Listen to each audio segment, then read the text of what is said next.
¿no? A primera vista, porque ciertamente hay cosas como, vamos a decir, los agujeros negros, que la investigación no tiene nada inútil, pues hay un montón en juego muchos algoritmos matemáticos valiosísimos para otros usos, ¿no es cierto?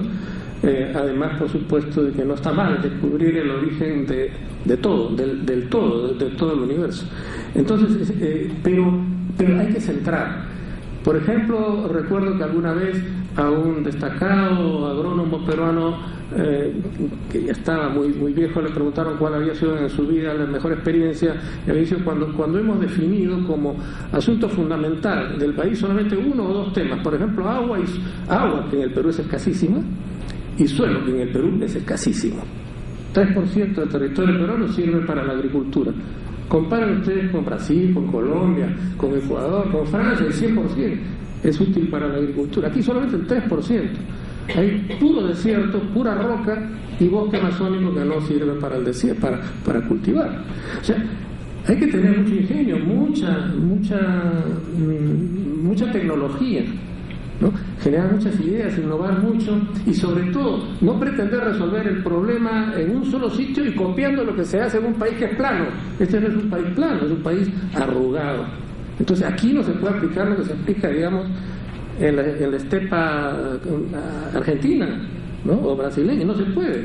Es otra realidad geográfica, otra realidad humana, otra realidad en general. Entonces es muy importante reconocer cuáles son los campos de investigación más pertinentes en cada región del país, además, en cada región de cada país, y entonces apostar a esos campos en cada región y también en el plano nacional a unos cuantos pocos campos, y todo concentrarse, todas las otras soluciones concentrarse alrededor de esos campos, y seguramente vamos a tener más pronto éxito y más abundante.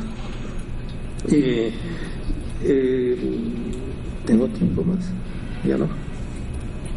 Ya, un breve tiempo más entonces. Bueno, lo de datos abiertos me parece algo fundamental, ¿no es cierto? Creo que es algo que ayuda mucho a la cooperación, que es, en final de cuentas, el objetivo de esta reunión, ¿no? Creo que los organismos de cooperación internacional de nuestros países deben tener este vínculo más estrecho para definir políticas de cómo poner en marcha este potencial que hemos manifestado en esta reunión y pautas de trabajo en común, ¿no? En 2 o 3, comenzando para adquirir confianza del trabajo colectivo, en 2 o 3 puntos críticos, como por ejemplo relación, investigación-empresa, biodiversidad, que es un tema crítico, ¿no? Los países andinos, amazónicos, tienen una enorme diversidad, bueno, ese es un tema también de gran valor. Quisiera terminar mencionando 2 cosas. Una es que el 57%, he visto ese dato en un documento de Jesús Sebastián Audina, que fue director del CSIC de España, un estudio que ha hecho recientemente, en julio de este año. Dice que el 57% de la investigación que se produce en Alemania, 57%, se produce entre investigadores alemanes y de otros países. 57%, más de la mitad. Y en Estados Unidos esa cifra es de 35%, el porcentaje. Pero en Estados Unidos hace 15 años era del 10%. Es decir, que el crecimiento, el desarrollo de la cooperación internacional en estos países que son, digamos, los de más alto desarrollo, es extraordinariamente rápido. Está claro, ni siquiera los grandes países están habilitados para producir los grandes temas que son en realidad los que realmente importan, si no se reúnen sus capacidades intelectuales y materiales. Es vital. Entonces sigamos, eso sí es algo a seguir, creo que es una buena referencia. Ahí sí podemos copiar, pero copiarlo a nuestra manera. Hay que ser innovador para copiar. Fernando Villarán decía una vez que en realidad no existe estrictamente la copia, siempre hay una creación. La copia exitosa es porque se ha adaptado, y ahí hay una innovación, una capacidad de recreación de lo que se ha experimentado en otro lugar exitosamente. Y lo último es que hace 8 años, con eso termino, hace 8 años salió que lo pueden ustedes ver en la web de la Unión Europea, un estudio hecho por 100 expertos convocados por la Unión Europea entre todos los países miembros. El estudio se llama, pueden buscarlo en la web, se llama 2025, el año del Asia. En el 2025, según este estudio prospectivo de 100 especialistas que trabajaron un año, en 2025 la economía de Asia va a superar al resto del mundo. La investigación en Asia va a superar al resto del mundo. La producción de investigación va a ser superior en Asia que en cualquier otra región del mundo. En Asia, los problemas sociales más críticos se van a enfrentar allí, en el Asia. Grandes movimientos sociales, rebeliones, sublevaciones, etcétera, etcétera. En ese mismo periodo en que están levantando van a tener muchísimos problemas sociales, porque ciertamente poblaciones rezagadas que no están siendo beneficiadas van a emerger, y eso va a ser un gran problema.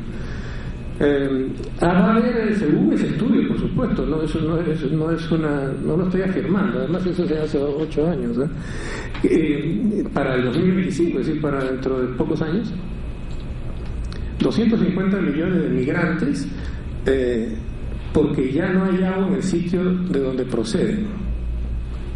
250 millones según esta perspectiva. Y también 3.000 millones de personas iban a vivir en ciudades muy inseguras. O sea, la inseguridad va a ir creciendo enormemente.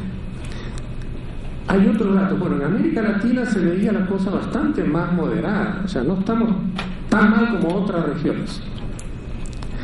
Pero lo que uno inmediatamente piensa cuando uno o hace investigación o la promueve, lo que inmediatamente piensa, bueno, ¿qué tenemos que hacer los investigadores frente a ese escenario? ¿Cuál es el papel de la investigación frente a escenarios tan dramáticos como el que estamos previendo? En este estudio o en estudios similares que debe haber ahora, deben estar aumentando bastante, ¿no? Entonces, ¿qué cosa es lo que hay que hacer? Es la primera pregunta, incluso ética, que tendría que hacerse un investigador cuando se ve frente a escenarios tan tremendos.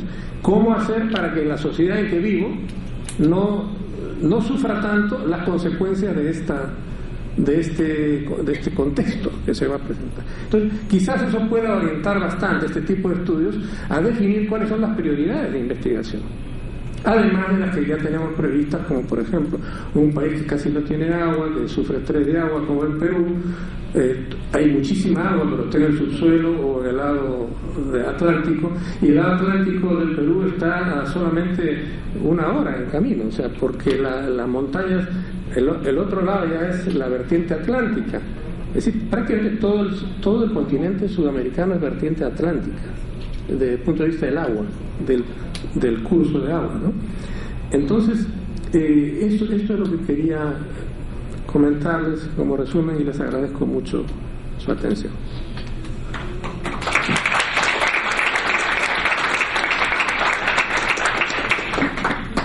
Bueno, muchísimas gracias, doctor Valdecorena, por ese valioso esfuerzo de síntesis y de cierre del evento.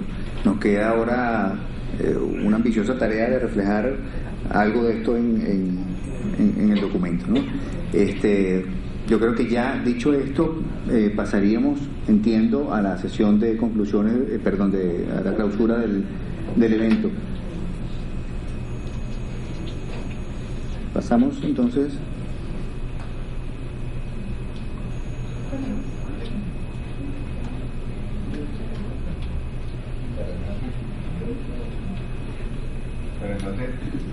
Iniciaríamos la sesión desde aquí